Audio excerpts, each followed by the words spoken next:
Well, hello Dirtfish Rally friends. Saturday lunchtime here in the service park in Umeå. 3 stages we have under our belts this morning, and wasn't it a fascinating morning? If we think back to yesterday, that heavy snow all day really did cause chaos amongst our top runners. Better conditions to greet our crews out there this morning. Blue skies, settled conditions, cold conditions, beautiful conditions for top competition. And which competition were we watching? In particular, the battle at the front between Esa-Pekka Lappi and Takamoto Katsuta. Now, first stage very much on in Katsuta's favour. The second stage, the battle was gone, because the man who is somewhere in that unit there, Takamoto Katsuta, stuffed his car into a snowbank, and it was all over once again. We did wonder who would be the first of those two to blink. They both, sadly, have a bit of history of maybe not dealing so well with the pressure, but the man who has dealt with it better this morning is very much the man in this camp here, Esa-Pekka Lappi. But before we talk about Lappi, let's hear from, come back round this way, the man who's in there somewhere, Takamoto Katsuta. So it's quite simple corner, very high speed, from the very high speed section to the light hand corner. So I expecting that yeah, you can through the quite okay speed, but obviously condition was a bit more sleepy than I expected, and also I was carrying a bit too much speed. Straight away when I came in the corner, rear snapped, and then I went wide, hit snowbank, and then front went to the inside into the snowbank. So we were basically stuck in the snowbank, and there was nobody except the marshals, so it was quite difficult to get out from the snowbank. You were in a tremendous position to fight for a win, the best position you've ever been in. But tell us what the instruction was from the team this morning. I'm sure you talked to the team about what they expected from you. What did they expect from you today? Nothing really special, just we all were doing our best job all the time. So team was just supporting me as much as they can. They believing me what I can do also, so I just wanted to do my best job. But obviously, yeah, to be honest, for sure I had a good pace.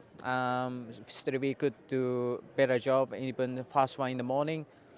But obviously I was pushing way too much. Is this the biggest disappointment of your career? I have been many disappointing myself, but yeah. Now I remember me probably, yes, it's biggest one. Well, enormous disappointments for Takamoto Katsuta. That is the best opportunity he has had to win a rally, that is for sure. And he had it in him. Questions being asked, that is for sure, about Takamoto. But fingers crossed he will bounce back.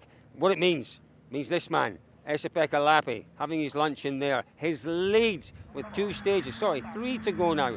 4 to go even this afternoon, and then tomorrow's stages. His lead 1 minute and 24 seconds. But that in itself can be a challenge to deal with. How do you keep your emotions in check? Because you are in a remarkable position now. Well, I'm used to used to have big ups and downs, so I try to stay like my blood sugar. Keeping things level. Yeah. But I also know that, yeah, I mean, the situation it cannot be any better, for sure.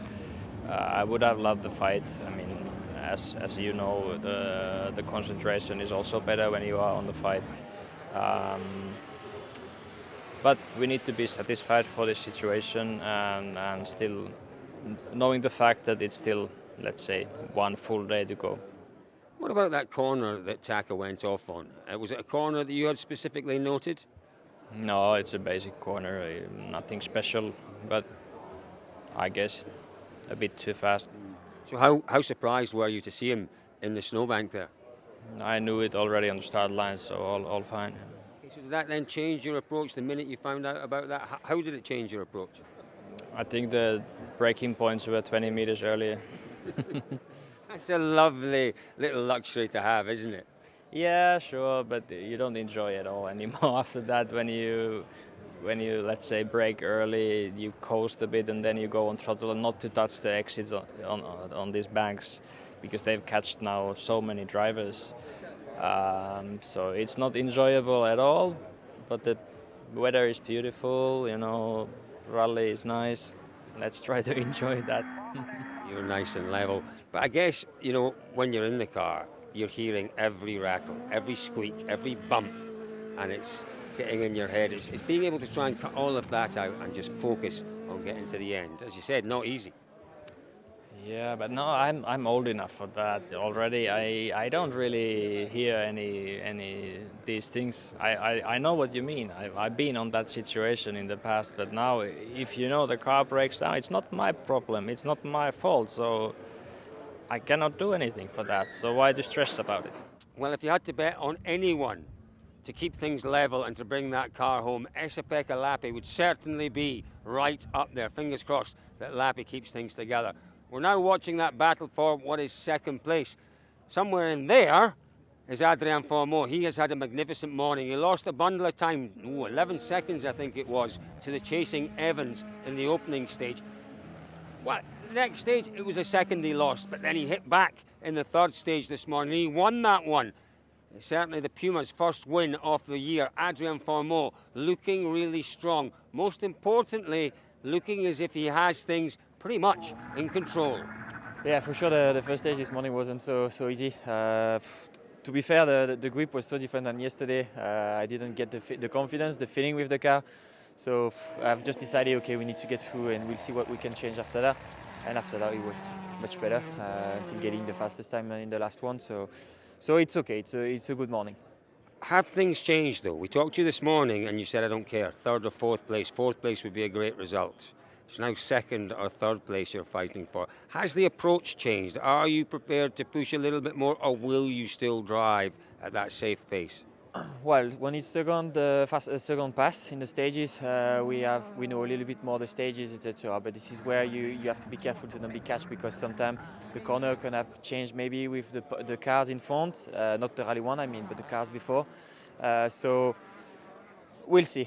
For sure, I will drive as I was driving the last two stages and see what we can do. But if we are not keeping the P2, as long as we are on the podium, I'm happy.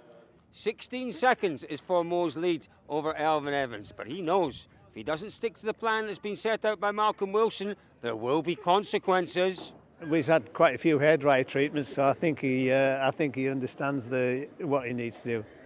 And all I can say is, look, I think you have to understand that what's happened to world champions on this event, the mistakes that's been made, how easy it is to make a mistake. But I have to say, from what I've seen and looking at the car, there's very, very little marks, damage on the car. He's been very neat. He understands how we've spent a lot of time on how you can preserve the tyres, which means you have to do a very clean driving style. So yeah, I mean, all I've said is, is just carry on as you are, but don't get drawn into a battle. Elfyn Evans is the man that is chasing down Adrian Fourmaux, but again, Evans acutely aware of just how hard this rally can bite and acutely aware of the need to consistently score points this year. Evans is thinking, yes, about catching Fourmaux, but maybe more importantly, he's thinking about championship points. Other notable news from this morning, well, Neuville is very much on a charge. He is looking at Saturday points. He's looking at getting as far up that leaderboard as he can, and he's made good progress this morning. Oliver Solberg, he was a bit of a sensation yesterday, winning stages, third place at the end of the day. Conditions not suiting the WRC2 cars today the way they did yesterday, but Solberg's lead in his category is a minute and a half, I think. He's miles ahead, certainly over a minute, miles ahead of everyone else. So, 4 stages to come this afternoon. We go back to the Red Barn. The extended Red Barn stage finishes today, and then we have tomorrow to look forward to. Rally Sweden just keeps on delivering, folks. Don't forget, Dirtfish Live Centre. You can press that little button there. If you've missed out on anything so far on Rally Sweden, press that button, head into Dirtfish Live Centre. Loads of pictures, loads of text and commentary, the odd little entertaining video for you to cogitate over until we're back again with you this evening with our end of day review. Thanks for joining us, folks.